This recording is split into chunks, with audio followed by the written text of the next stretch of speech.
it is Raynering somewhere in the country because Angela Rayner has now formally resigned from her position as Deputy Prime Minister and Housing Secretary. Alex Phillips reveals the real story behind Angela Rayner's resignation. You're not going to believe this one. Angela Rayner, one of the most outspoken, high-profile figures in British politics, is suddenly gone from her position. A resignation that's been building whispers for weeks has finally hit. But the shock doesn't end there.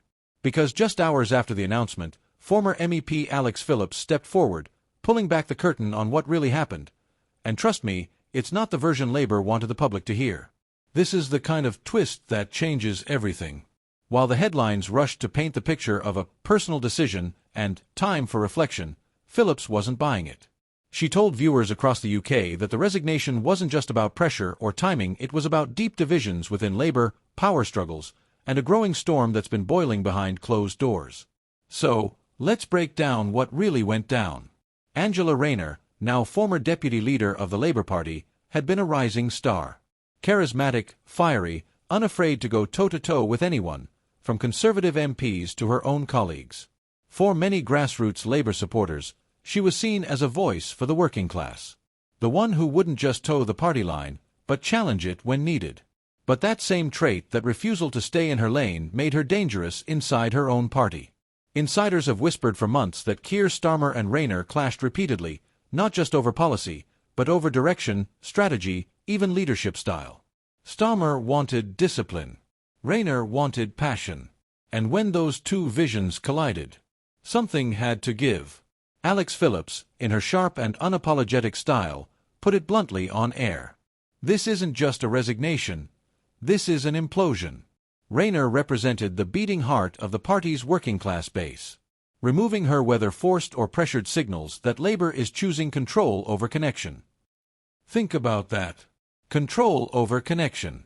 The moment her resignation hit social media, the reactions were explosive. One supporter tweeted, "Rayner was the only reason I still believed Labour understood us. Without her, they're just another Westminster machine." Another simply wrote, "This is Starmer's party now, not ours." But Labour loyalists tried to spin it differently.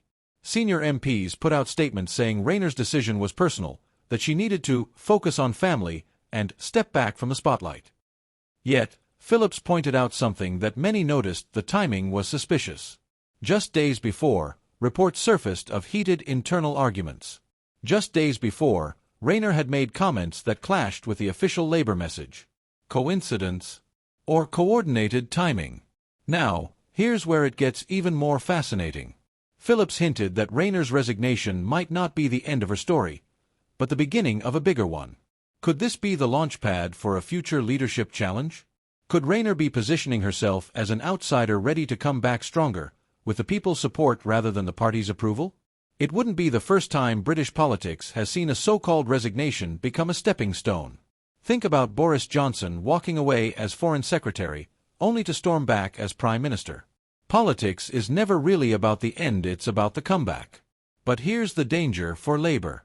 With Rayner gone, the party risks alienating a massive part of its voter base. Those who saw her as authentic. Those who believed she spoke their language. Without her, the party risks being seen as cold, corporate, and disconnected at the very moment they're trying to win back trust from ordinary people. Phillips didn't mince her words. Rayner's exit is a warning sign.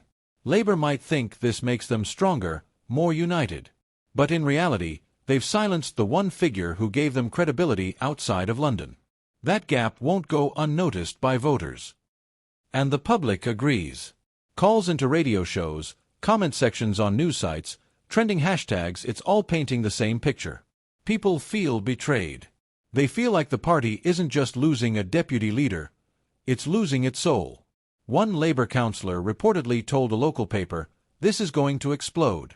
Rayner was the bridge between the leadership and our base. Without her, that bridge is gone. And once trust is broken, you don't just rebuild it overnight.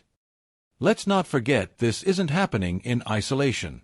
Britain is on the edge of one of the most unpredictable elections in decades. Every resignation, every misstep, every public clash carries weight. And in the middle of that storm, losing a figure like Angela Rayner is more than just a headline. It's a signal. A signal that Labour is tightening the ship, cutting loose anyone who doesn't fully align. But at what cost? Because here's the thing. In politics, the truth always finds a way to the surface. And thanks to Alex Phillips, that truth is already breaking through the polished press releases. Rayner didn't just decide to step down. This was political pressure. This was a clash of visions. This was about power pure and simple. And now the question is, what happens next? Does Rayner quietly fade into the background, or does she re-emerge as a political force even stronger than before? Does Starmer's Labour gain control in the short term, only to lose credibility in the long run? One thing is certain: this resignation isn't the end of the story. In fact, it may just be the opening chapter of a much bigger battle inside Labour. And the real scandal isn't the resignation itself.